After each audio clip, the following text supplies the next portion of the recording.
ഏവർക്കും പ്രഭാത വന്ദനങ്ങൾ. ഇന്നത്തെ നമ്മുടെ ചിന്ത വീണ്ടും ഉൽപ്പത്തി പുസ്തകം 26-ാം അധ്യായം തന്നെയാണ്. കഴിഞ്ഞ ദിവസം നാം ഗെരാറിൽ പാർത്ത ഇസ്ഹാക്കിനെ കുറിച്ച് പഠിച്ചു. ഇസ്ഹാക്ക് ആ ദേശത്ത് വിതച്ചു, 100 മേനി വർദ്ധനവ് ലഭിച്ചു. തൻ്റെ വിളവുകളെ വർദ്ധിപ്പിച്ച ദൈവം. ഇന്നത്തെ നമ്മുടെ പഠന വിഷയം രഹബോത്തിനെ കുറിച്ചാണ്. എന്താണ് ഇസ്ഹാക്കിന്റെ ജീവിതത്തിലെ രഹബോത്ത്? ആത്മപ്രകാരം ജനിച്ച ഇസ്ഹാക്കിന്റെ ചരിത്രം 26-ാം അധ്യായം ഉടനീളം നമുക്ക് കാണാൻ കഴിയും. എന്തുകൊണ്ട് ആത്മപ്രകാരം ജനിച്ചു എന്ന് പറയുന്നു? ഇസ്ഹാക്ക് വാഗ്ദത്ത സന്തതിയാണ്. ദൈവിക പദ്ധതിയിൽ ഉൾപ്പെട്ട പ്രോമിസ്ഡ് സൺ. ജഡത്തിന്റെ യാതൊരു കാര്യശേഷിയോ ആനുകൂല്യമോ താല്പര്യങ്ങളോ ഇസ്ഹാക്കിന്റെ ജനനത്തിന് പിന്നിലില്ല. അതുകൊണ്ടാണ് ആത്മപ്രകാരം ജനിച്ച വാഗ്ദത്ത സന്തതി എന്ന് പറയുന്നത്. ജഡത്തിന്റെ ഒരു ഉൽപ്പന്നമാണ് ഇസ്മായേൽ, എന്നാൽ വാഗ്ദത്തത്തിന്റെ ഒരു സന്തതിയാണ് ഇസ്ഹാക്ക്. പഴയ നിയമത്തിൽ വിശുദ്ധ തിരുവെഴുത്തുകളിൽ നാം പഠിക്കുമ്പോൾ വിജയിച്ച ഒരു മനുഷ്യനാണ് ഇസ്ഹാക്ക്. ദൈവത്തിന്റെ വഴികൾ, ദൈവത്തിന്റെ ആലോചന പൂർണ്ണമായി മനസ്സിലാക്കുവാനും വിശ്വസിക്കുവാനും തനിക്ക് കഴിഞ്ഞു എന്നുള്ളതാണ് ഇസ്ഹാക്കിനെ സംബന്ധിച്ച് തൻ്റെ ജീവിത വിജയത്തിന് അടയാളം. അതുകൊണ്ടാണ് ഈ അധ്യായത്തിൽ ബലവാനായി തീർന്ന, ധനവാനായി തീർന്ന, അനുഗ്രഹിക്കപ്പെട്ട, മറ്റുള്ളവർക്ക് അസൂയ തോന്നുമാറ് വർദ്ധിച്ച് മഹാധനവാനായി തീർന്ന, ഏറ്റവും പ്രബലനായി തീർന്ന ഇസ്ഹാക്കിനെ നമുക്ക് ദർശിക്കുവാൻ കഴിയുന്നത്. പ്രിയമുള്ളവരെ, അനുഗ്രഹം അനുസരണത്തിൽ കൂടിയാണ് വരുന്നത്. ദൈവത്തിൻ്റെ ആലോചനകളെ അനുസരിക്കുവാൻ, വാഗ്ദത്തങ്ങൾ വിശ്വസിക്കുവാൻ, ദൈവിക കൽപ്പനകളെ പൂർണ്ണമായി അനുസരിക്കുവാൻ ഇസ്ഹാക്കിന് കഴിഞ്ഞു. അതുകൊണ്ടാണ് വരണ്ട താഴ്വരെ 100 മേനി വിളവിൻ്റെ വയലാക്കി മാറ്റുവാൻ ഇസ്ഹാക്കിന് കഴിഞ്ഞു. ഈ അധ്യായത്തിൽ വളരെ വ്യക്തമായി പറയുന്നു, 12-ാമത്തെ വാക്യം, യഹോവ അവനെ അനുഗ്രഹിച്ചു. നിശ്ചയമായും ദൈവം നമ്മെ അനുഗ്രഹിക്കും എന്നാണ് സങ്കീർത്തനത്തിൽ നാം കാണുന്നത്. യഹോവ ഭക്തന്മാരായ ചെറിയവരെയും വലിയവരെയും ഒരുപോലെ അനുഗ്രഹിക്കുന്ന ഒരു ദൈവം. പ്രിയ സഹോദരങ്ങളെ, ദൈവം നമ്മെ അനുഗ്രഹിക്കുവാൻ ആരംഭിച്ചാൽ അളവും അതിരും കൂടാതെ നമ്മെ അനുഗ്രഹിക്കും. മലാക്കി പ്രവചനം 3:10 പറയുന്നു, സ്ഥലം പോരാതെ വരുവോളം നിങ്ങളുടെ മേൽ ഞാൻ എൻ്റെ അനുഗ്രഹം പകരുകയില്ലയോ.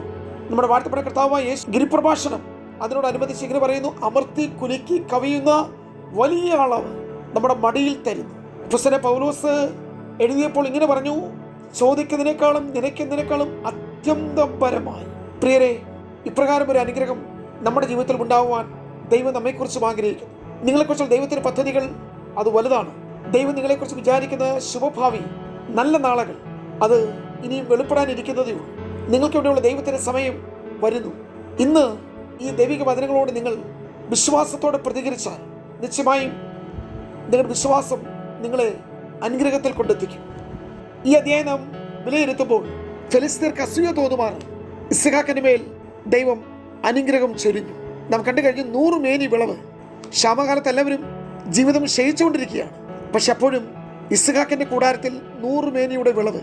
അതാണ് പ്രിയമുള്ളവരെ, മിസ്രൈമിലേക്ക് ഓടിപ്പോകാതെ ഗെരാറിൽ പാർത്ത് ദൈവത്തിന്റെ വാക്കും ദൈവത്തിന്റെ വാഗ്ദത്തവും വിശ്വസിച്ച ഇസ്ഹാക്കിന്റെ ജീവിതത്തിൽ വാഗ്ദത്തങ്ങളെ നിറവേറ്റുവാൻ ദൈവം വിശ്വസ്തനാണെന്ന് തെളിയിച്ചു. അതുകൊണ്ടാണ് 26:16 ഇപ്രകാരം തദ്ദേശീയരായ ദേശനിവാസികൾ പറയുന്നത്, നീ ഞങ്ങളെക്കാൾ ബലവാനാണ്. ഒരുവന്റെ ജീവിതത്തിൽ വിളവുകൾ വർദ്ധിക്കുന്നതും നന്മയുണ്ടാകുന്നതും അനുഗ്രഹിക്കപ്പെടുന്നതും മറ്റുള്ളവരെക്കാൾ ബലവാനായി തീരുന്നതിന് പിന്നിൽ ഒരു ദൈവകൃപയുണ്ട്. പ്രിയമുള്ളവരെ, ആ കൃപയാണ് നമ്മെ ഉയർത്തുന്നത്. ജോസഫിന് ലഭിച്ച ഒരു വെളിപ്പാടാണ്, താൻ കണ്ട ഒരു സ്വപ്നമാണ്, ദർശനമാണ് സഹോദരന്മാരുടെ നടുവിൽ തന്നെ വ്യത്യസ്തനാക്കി നിർത്തിയത്. ആകയാൽ എൻ്റെ പ്രിയ സഹോദരങ്ങളെ, ഒരു വെളിപ്പാട്, ഒരു സ്വപ്നം, ഒരു ദർശനം, ദൈവത്തിൽ നിന്ന് പ്രാപിക്കുന്ന ഒരു കാഴ്ചപ്പാട് നിങ്ങളെ വ്യത്യസ്തരാക്കി തീർക്കും. അതുകൊണ്ടാണ് യോസഫിന് അപ്പൻ ഒരു ആർക്കും കൊടുക്കാത്ത നിലയിങ്കി ഉണ്ടാക്കി കൊടുത്തത്. വെളിപ്പാടോടുകൂടെ നിങ്ങൾക്ക് ആവശ്യമുള്ളതെല്ലാം ദൈവം ഒരുക്കുന്നുണ്ട്. സഹോദരന്മാർ അസൂയ തോന്നുമാറ് ജോസഫിനെ ദൈവം വ്യത്യസ്തനാക്കി നിർത്തിയത് നിലയിങ്കിയല്ല, വെളിപ്പാടാണ്. സ്വപ്നത്തിനും ദർശനത്തിനും ശേഷമാണ് നിലയിങ്കി. നിങ്ങൾ ദാവീദിന്റെ ജീവിതം നോക്കിയേ. രാജ്യം ഭരിക്കുന്ന രാജാവിന് ഇസ്രായേലിലെ കന്യകുമാർ കൊടുത്തത് 1000. പക്ഷേ അഭിഷേകത്തെ സൂക്ഷിച്ച, അഭിഷേകത്തിൽ നിലനിൽക്കുന്ന, അഭിഷേകത്തിന്റെ പ്രാധാന്യത എന്താണെന്ന് തിരിച്ചറിഞ്ഞ ദാവീദിന് ലഭിച്ച അംഗീകാരം അത് മറ്റൊന്നാണ്. ദാവീദിനുണ്ടായിരുന്ന അഭിഷേകമാണ് തന്നെ 10,000 തുല്യനാക്കി തീർത്തത്. അപ്പോൾ ശൗലിന് കണ്ണുകടി തുടങ്ങി. യഥാർത്ഥത്തിൽ യേശുക്രിസ്തുവിന് ലഭിച്ച ജനപ്രീതിയാണ് യേശുവിന് നേരെ തിരിയുവാൻ മഹാപുരോഹിതന്മാരെ പ്രേരിപ്പിച്ച ഘടകം. നാം ഇസ്ഹാക്കിലേക്ക് മടങ്ങി വന്നാൽ ഈ അധ്യായത്തിൽ തുടർന്നുള്ള വാക്യങ്ങളിൽ ഭക്തനായ ഈ ദൈവപുരുഷനെതിരെ അസൂയയും കലഹവും ശണ്ടയും എല്ലാം തുടർമാനമായി വർദ്ധിക്കുന്നതായി കാണുന്നു. കാരണം ഇസ്ഹാക്ക് കുഴിക്കുന്നിടത്തെല്ലാം കിണറ്റിൽ വെള്ളം കാണുന്നു. നാം ഇത് ആത്മീയമായി ഈ ഭാഗങ്ങൾ പഠിച്ചാൽ, ആത്മീയമായി ജനിച്ച അല്ലെങ്കിൽ ആത്മപ്രകാരം ജനിച്ച ഇസ്ഹാക്കിന് കുഴിക്കാതിരിക്കാൻ കഴിയത്തില്ല. തൻ്റെ പിതാക്കന്മാരുടെ അവകാശത്തെ മണ്ണിട്ട് മൂടിയ, ഇല്ലാതാക്കിയ, നശിപ്പിച്ചു കളഞ്ഞ, വെള്ളം ഉറഞ്ഞു വരുന്ന ഉറവിടത്തെ അടച്ചു കളഞ്ഞ ശത്രുവിൻ്റെ പ്രവൃത്തികളെ ഇസ്ഹാക്ക് തിരിച്ചറിഞ്ഞപ്പോൾ ചുമ്മാതിരിക്കുവാൻ ഇസ്ഹാക്കിന് കഴിഞ്ഞില്ല. ഞാൻ നിങ്ങളോട് പറയാൻ പ്രിയമുള്ളവരെ, വിതയ്ക്കുന്നവനെതിരെ കുഴിക്കുന്നവനെതിരെ അസൂയക്കാരുണ്ടാകും. അതുകൊണ്ട് ഇസ്ഹാക്കെ ഭയപ്പെടേണ്ട, ഭാരപ്പെടേണ്ട. വെള്ളമുള്ള കിണർ കണ്ടിട്ടല്ലേ ഈ അസൂയ? ഫലമുള്ള മരമായതുകൊണ്ടല്ലേ ഈ കല്ലേറ് കിട്ടുന്നത്? ഇതിനപ്പുറത്ത് ഒരു രഹബോത്ത് വീണ്ടും ഇടം വർദ്ധിക്കുന്നു. വർദ്ധിച്ച് മഹാധനവാനായി തീർന്നു മാത്രമല്ല, ഇനി ഒരു ശത്രുക്കൾക്ക് വന്ന് കലഹമോ ശണ്ടയോ എതിർപ്പുകളോ സൃഷ്ടിക്കാൻ കഴിയാത്ത രീതിയിൽ ദൈവം ഇസ്ഹാക്കിനെ ഉന്നതനാക്കി തീർക്കുന്നു. 26-16 വാക്യം. നീ ഞങ്ങളെ വിട്ടു പോകുക എന്ന് ഫെലിസ്ത്യർ രാജാവായ അബീമേലെക്ക് ഇസ്ഹാക്കിനോട് ആവശ്യപ്പെടുന്നു. എന്താണ് ഇതിൻ്റെ കാരണം? നീ ഞങ്ങളെക്കാൾ ബലവാനാണ്. നീ ഞങ്ങളോളം ആയിരുന്നെങ്കിൽ ഞങ്ങൾ പക്ഷേ സഹിച്ചേനെ. എന്നാൽ നീ ഇപ്പോൾ ഞങ്ങളെക്കാൾ പ്രബലനായിരിക്കുന്നു. ഇന്നത്തെ ദൂത് പ്രിയമുള്ളവരെ, നിങ്ങളോട് വ്യക്തിപരമായി സംസാരിക്കുന്ന ഒരു ദൈവത്തിൻ്റെ ആലോചനയാണ്. നാം തുടർമാനമായി ചിന്തിക്കുന്ന ഈ വചനങ്ങളിൽ നിശ്ചയമായി നിങ്ങളെ ആത്മാവിൽ ഉണർത്തുവാനുള്ള, വിശ്വാസത്തിൽ ശക്തിപ്പെടുത്തുവാനുള്ള, ധൈര്യത്തോടെ നിർത്തുവാനുള്ള ദൈവത്തിൻ്റെ ഇടപെടലുണ്ട്. നിങ്ങളുടെ ജീവിതത്തിലെ ക്ഷാമകാലങ്ങളിൽ ഇന്നും അത്ഭുതങ്ങൾ ചെയ്യുന്ന ദൈവമുണ്ട് നാം കണ്ടു കഴിഞ്ഞു.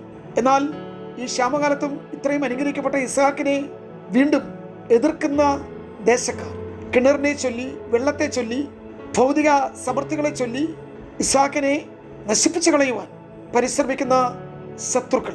ഒരുപക്ഷെ നമ്മുടെ സ്ഥിതിയും ഇതൊക്കെയായിരിക്കാം. എന്നാൽ ഇസ്ഹാക്ക് ആ ദേശത്ത് തന്നെ ദൈവത്തിൻ്റെ മഹത്വവും കണ്ടു. പ്രശ്നങ്ങളില്ലെന്നല്ല, നിങ്ങളുടെ ജീവിതത്തിന് നേരെ ഒരു പോരാട്ടങ്ങൾ ഉണ്ടാകുകയില്ലെന്നല്ല, ഒരിക്കലും ഒരു യുദ്ധം ഇല്ലെന്നല്ല. യുദ്ധമുണ്ട്.